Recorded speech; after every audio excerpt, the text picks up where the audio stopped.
Panalangin natin na nawa ay maihatid natin sa harapan ng may kapal. Mapakinabangan ang biyaya ng pagliligtas ng Diyos. Yung kahalagahan kung bakit tayo nagdiriwang ng Pasko. Pasko ng pagsilang. Ngayon, sa pagdating ng Panginoon, ang Pasko ng muling pagkabuhay. Sa pamagitan ng kanyang pagkanarito, ninais niya tayo lubusin sa ating mga kasalanan at makinabang sa buhay na walang hanggan. Maging kabahagi na kulubusin ko yung alin, maibalik tayo sa original na plano ng Diyos. Ano ba yung original na plano ng Diyos? Na tayo kasama na doon sa kanyang kaharian. Na sinira lamang ng kasalanan. Simula ng ating mga unang mga magulang, bahagi ho. Kaya sana po ay higit natin pakinabangan at magpaalala sa atin alin na tayo ay nais ng Diyos na higit na pakinabang sa biyaya ng pagkakaisa sa kanyang harapan, maging kabahagi ng kanyang pagkapala. Kaya bahagi na ito ay ipinagkaloob sa atin, ipinalig sa atin sa pamamagitan ng sakramento ng binyagan. Yan ang dapat natin pangalagaan. Yan ang pangalagaan ng kung saan ay makita natin, lalong-lalo na sa pamamagitan ng pagtanggap ng mga sakramento ng binyagan. Yan ang pintuan ng lahat ng biyaya at pagkakala ng Diyos.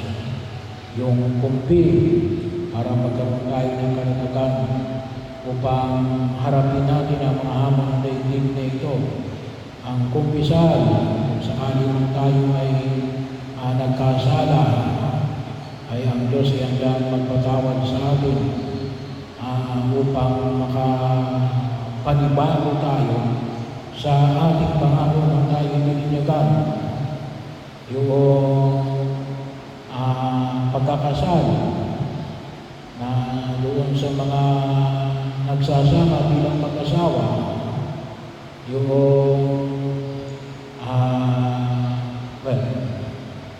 yung pagkapahid na langis sa mga may karamdaman.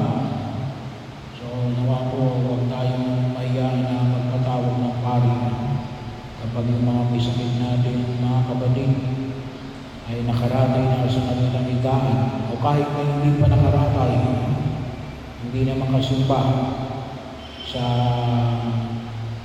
gawa ng kanilang katandaan, pwede tayo magpatawag ng pari o gawa ng kanilang karamdaman. Hindi na sila pwedeng tumayo ng matagal, hindi kaya ay makapaglakad o maaaring hindi na sila kaya na pumunta sa simbahan. So pwede natin pahiran ng Santo Audio. So yung pong misa sa TV, radyo at saka sa cellphone, yan po ay para lamang sa mga may sakit. Kaya huwag kayong sisimba sa cellphone kung wala kayong sakit. Magsimba mismo kayo sa simbahan. Bahagi yun.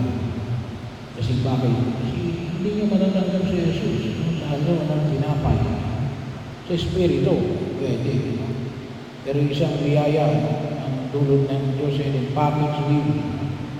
Kaya nga yung mga kapatid natin na napahira ng Santo Audio, pinupuntahan mo ng mga lay minister para sila ay bigyan ng komunyon para makompleto. So yung kanilang tungkulin na makasimba pag araw ng linggo kasi hindi na sila kayang makapunta o ng kanilang lakas na harapin ang hamon ng isang normal at malusog na tao. Pero yun, makita natin na sa pamamagitan ng mga sakramento at pinanalatag tayo para manatiling banal, iwasan ang kasalanan at gumawa ng higit na kalulugod sa harapan ng Diyos. At makita natin yung kanyang walang hanggang pagpapala. Kaya nawa ay napakinabangan ni Boyeng ng mga bagay na ito habang siya nabubuhay upang sa ganon ay higit niyang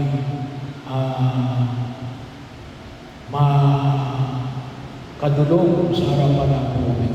At kung sakali mo siya nagkulang,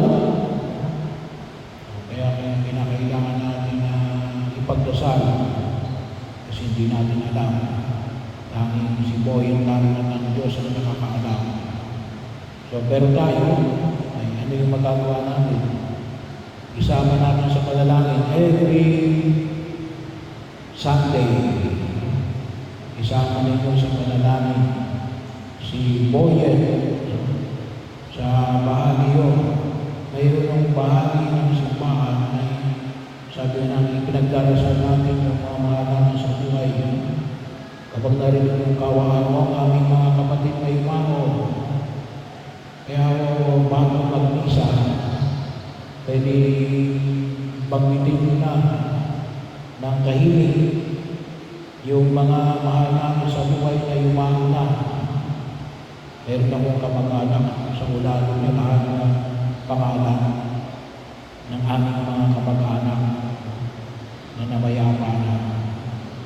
Pero kung hindi man, hindi at least ilagay sa isang kapilasong papel para bago mag-misa ay ilagay natin sa intensyon yung kanilang kalatayuan at sabi ko ba, hindi lang natin sila ipinagdarasal. Tayo rin ay humihingi ng kanilang dasal na habang tayo tumatahak sa daigdig na ito ay nawa ay tayo rin ay kanilang tulungan sa panalangin sa Diyos upang magkaroon tayo ng lakas na harapin ang hamon